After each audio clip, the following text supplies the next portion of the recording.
Todos nuestros alumnos han oído hablar de la generación de corriente eléctrica, pero queremos actualizar sus conocimientos, queremos traerlos a flor de neurona, queremos actualizarlos, reunirlos, y de ahí el que nos detengamos en este documento para que podamos entender cómo se produce ese flujo de electrones que hace mover todos los dispositivos que hay en nuestro entorno. Sin la corriente eléctrica, nada en nuestra casa funcionaría hoy. Miren, vivimos en el planeta Tierra. Ese planeta que tiene un radio de miles de kilómetros y que está rodeado de una delgadísima capa de aire, tan delgada que ocuparía en la imagen que tenemos aquí solo algunos milímetros, pero que es la responsable de que la vida en el planeta sea posible. Porque esa capa de aire tan delgada nos protege, por ejemplo, de los meteoritos. Esa delgada capa de aire también hace posible la vida en el planeta gracias al efecto invernadero. Pero hay otro misterioso efecto protector, un paraguas que también protege a la Tierra. Recuerden, los imanes crean en su entorno un campo magnético. Este es un imán al que hemos espolvoreado limaduras de hierro, tal como se hace en los colegios cuando en los niveles elementales se quiere materializar el campo magnético. Esto lo habrán visto ustedes en su etapa inicial de la formación académica. Bien, dibujan tal como tenemos aquí. Fíjense, aquí está el gigantesco imán en el interior de la Tierra. Pero observen, ese gigantesco imán tiene el polo sur coincidente con el norte geográfico, porque recuerden, sabemos que los navegantes se orientaban para realizar sus periplos alrededor de la Tierra gracias a una aguja que giraba libremente, un imán que giraba libremente y que se orienta tal como tenemos aquí dibujado, se orienta, no ven, en la línea del Ecuador aproximadamente, colocándose así en la dirección norte-sur. Pero a 45 grados de latitud norte la orientación de la aguja es así, y si estuviésemos en el polo norte, la aguja estaría intentando pinchar el suelo. Bien, lo que quiero yo traerles a colación es el hecho de que el polo sur magnético coincide con el norte geográfico, que supongo que ya lo sabrían, pero que bueno, conviene rememorarlo porque a lo mejor alguno no lo tenía así de claro. Bien, ese campo magnético que nosotros dibujamos siempre con unas líneas imaginarias que le llamamos líneas del campo magnético y que todos los libros, como el Sears en sus magníficas imágenes, dibujan señalando que al campo magnético se le designa con la letra B, ese campo magnético está rodeando a la Tierra tal como aquí se ha dibujado. Y observen, obliga a que millones de partículas procedentes del espacio que llegan a la Tierra cambien su trayectoria y recorran trayectorias a modo de hélice, tal como tenemos aquí dibujado, en donde el autor del dibujo ha trazado una especie de hélice tanto para las partículas positivas, fíjense, positivas que llegan por el polo norte geográfico, como las negativas que llegan por el polo sur geográfico. Estoy diciendo norte geográfico, sur magnético, estoy diciendo sur geográfico, norte magnético. Quiere decir que las partículas cargadas que están en movimiento y que llegan desde el espacio que nos rodea, son capturadas por este campo magnético que a modo de paraguas protege la vida del planeta. O sea que igual que la atmósfera protege y hace posible la vida en el planeta, este paraguas magnético atrapa a las partículas eléctricas, a las partículas cargadas que se mueven en el entorno de la Tierra. Insisto en que son partículas cargadas y que se mueven, porque los campos magnéticos solo son activos frente a las partículas que están en movimiento y que tienen carga y que llegan a la Tierra. Es decir, que existe una interacción entre las partículas eléctricas en movimiento y los campos magnéticos quietos, porque el campo magnético de la Tierra está quieto. Zemansky también nos dibuja unas excelentes imágenes en donde nos pone de manifiesto cómo circulan esas partículas recorriendo unas hélices alrededor de la Tierra, unos cinturones de partículas cargadas que quedan atrapadas a modo de sombrilla, protege el campo magnético a la Tierra.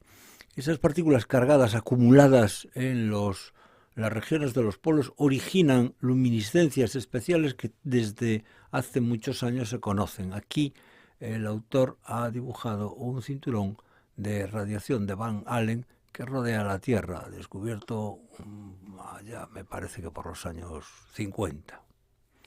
Estas partículas cargadas acumuladas alrededor de los polos son las responsables de las auroras boreales. Pero hay una aplicación práctica muy interesante de la manera en la que las partículas cargadas están atrapadas por los campos magnéticos, que es esta imagen que tienen en la parte superior de la página del libro. Miren, un conjunto de partículas cargadas entran en una región en donde existe un campo magnético. Estas dos espiras que están aquí, que se llaman bobina 1 y bobina 2, crean un campo magnético entre ellas.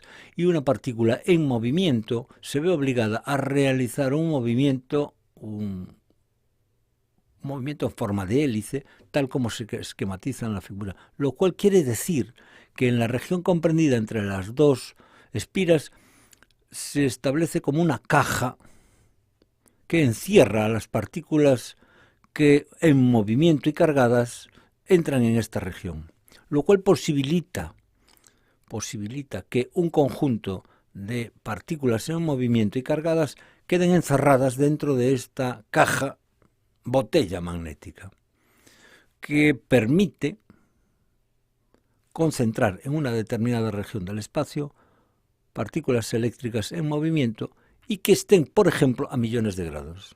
O sea que cuando nosotros queremos contener materia en un estado que se llama plasma, podemos contenerla gracias a este dispositivo de origen magnético, de estructura magnética, que encierra sin paredes materiales, ya que ningún metal sería capaz de soportar esas temperaturas, sin paredes materiales encierra a las partículas eléctricas cargadas a millones de grados en movimiento.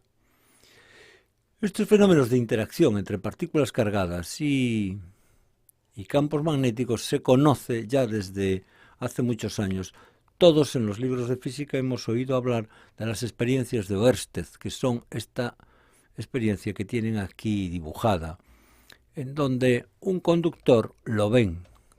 Este conductor de color marrón es recorrido por una corriente que ahí hemos dibujado de abajo arriba.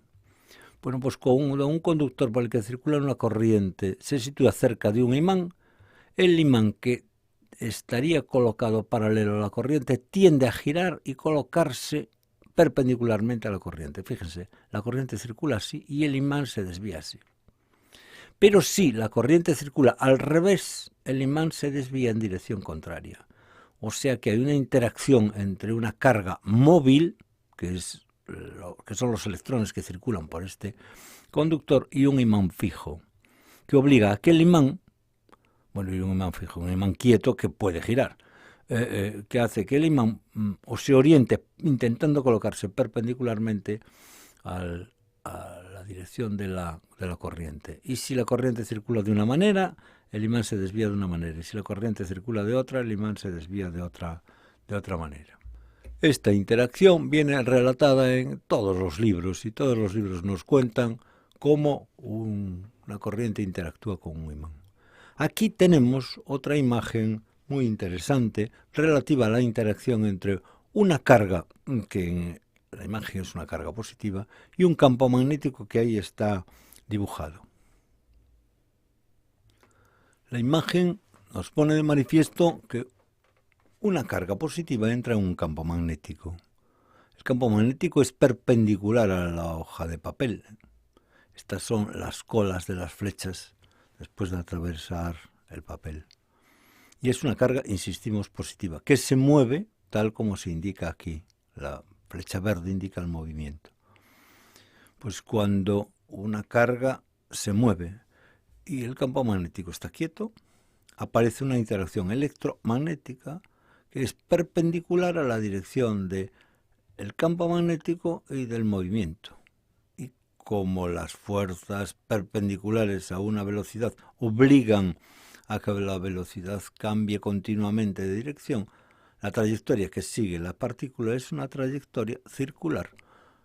Por eso, las partículas cargadas que se mueven en campos magnéticos se ven obligadas a realizar trayectorias circulares como la que ahí hemos dibujado en azul. Este es el fundamento de los aceleradores no lineales de partículas.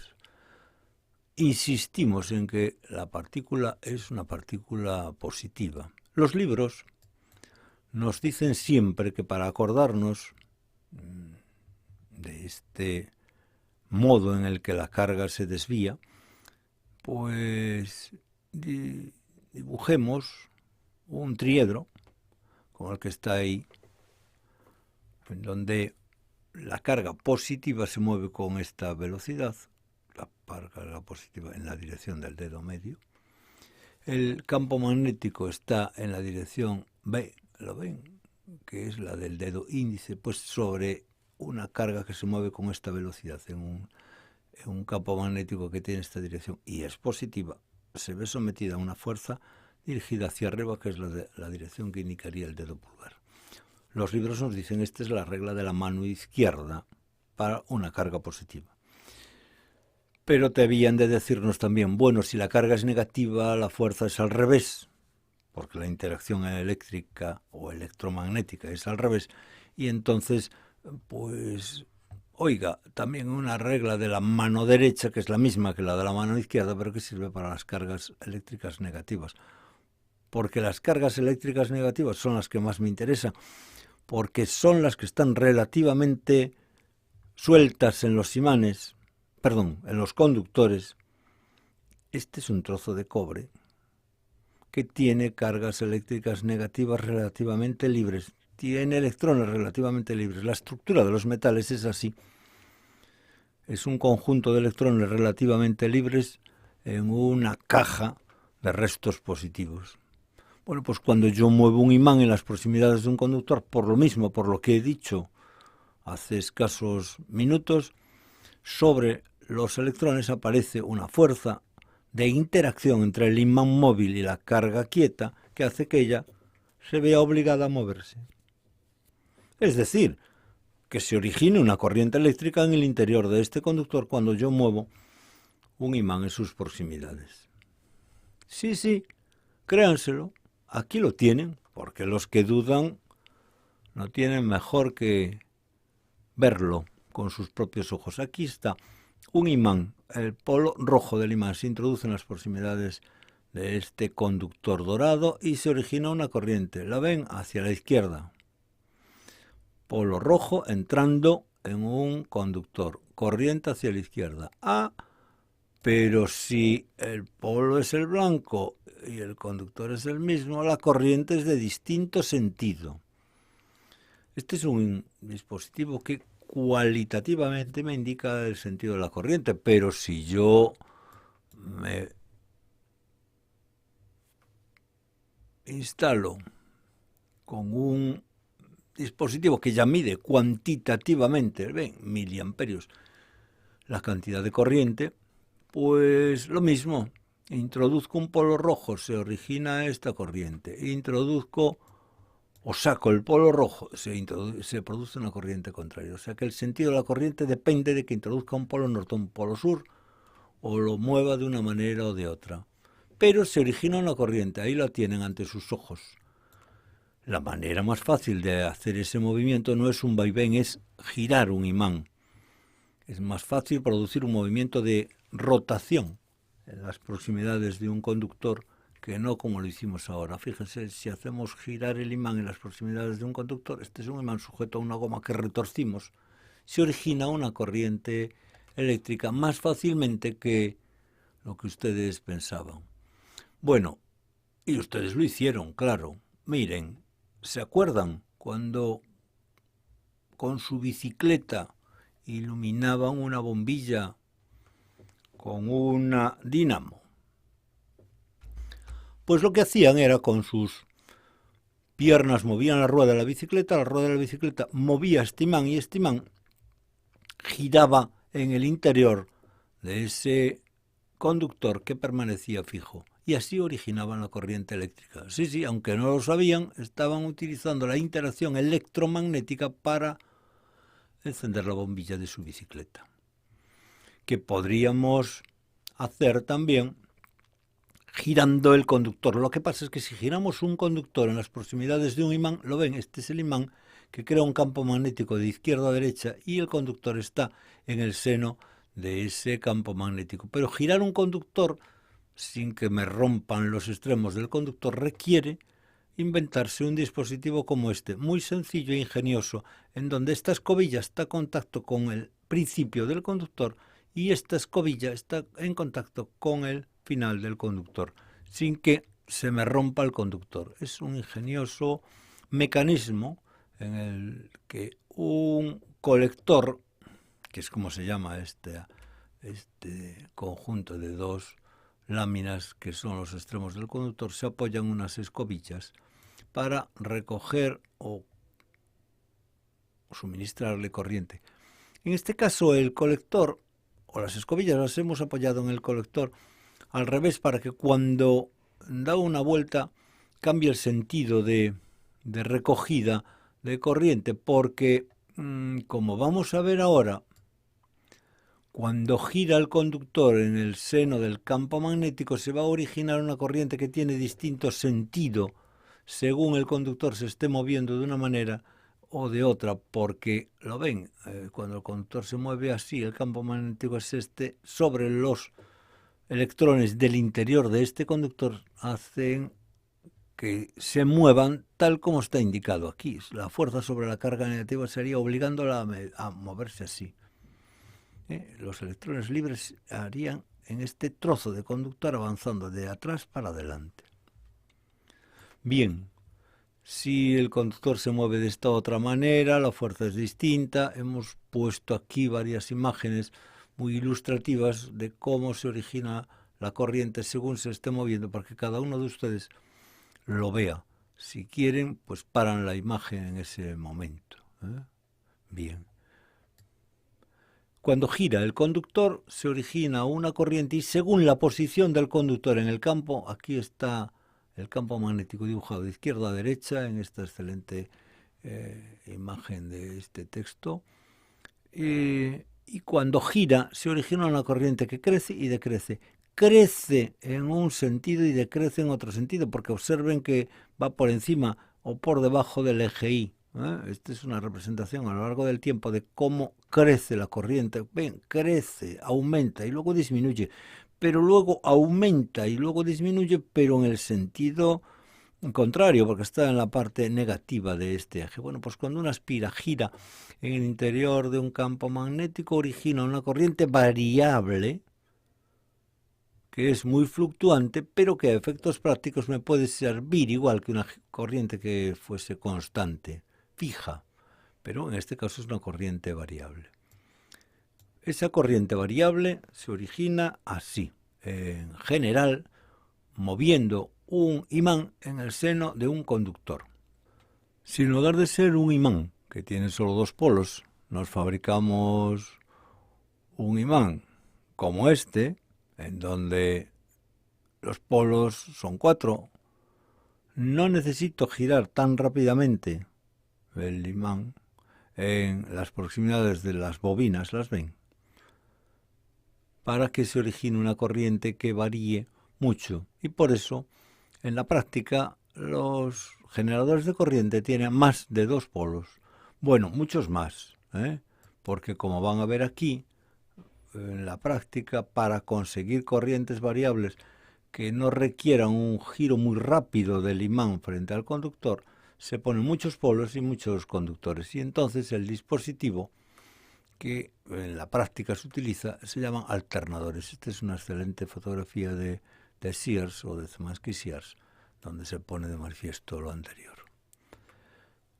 Los generadores de corriente eléctrica se fundan en esa interacción electromagnética, pero los dispositivos de medida también son iguales en el fondo. Observen, cuando un imán, este imán, alberga en el interior de él un conductor que está provisto de una aguja para saber cuantitativamente cómo es el grado de interacción entre la corriente y el imán, si yo hago circular una pequeña o grande corriente por este conductor, interactúa con el imán y la aguja se desvía, tal como está ahí señalado. ¿Lo ven? Aquí, esta es otra fotografía en donde intentamos evidenciar también el hecho de que aquí hay un resorte que obliga a la aguja a volver a su posición inicial. Ese es el instrumento de medida de la corriente, o sea que la interacción sirve para producir la corriente y también es el fundamento de los dispositivos de medida de corriente. Pero hay más. Cuando por un conductor circula una corriente en las proximidades de un imán, es decir, cuando una carga se mueve en las proximidades de un imán, esa interacción electromagnética obliga a que el conductor, si puede girar libremente como puede girar aquí, gire y se intente colocar perpendicularmente a la corriente. Y si ahora le cambio el sentido de la corriente que circula por la espira, vuelve a girar y da otra media vuelta. Estoy fabricando un dispositivo que, siendo el mismo que el que ya tenía, el mismo que el que me servía a mí para generar corriente, al hacer circular corriente a través de él, ¿lo ven? Lo hacemos circular, introducimos corriente, entra por esta delga a través de esta escobilla y saldría la corriente por esa delga a través de la otra escobilla. Cuando hacemos circular corriente por este conductor, la interacción hace que lo que se mueve es el conductor. Y entonces el dispositivo que antes era ese, que era una dinamo, cuando lo preparamos como aquí hemos hecho para que circule corriente a través de él, ¿lo ven? Una pila ahí preparada para que circule corriente, origina un movimiento del conductor en el seno del campo magnético. Ahí lo tienen. En la vida cotidiana lo que hacemos es darle una forma adecuada al conductor para que se transforme aquello que era un generador de corriente en un motor eléctrico, que aquí tienen. ¿Lo ven? El conductor preparado para girar en el interior de un campo magnético. Bien, hemos visto en estos pocos minutos tanto la generación de corriente como la interacción entre una corriente y un imán para que funcione realizando trabajo. Nada más y muchas gracias.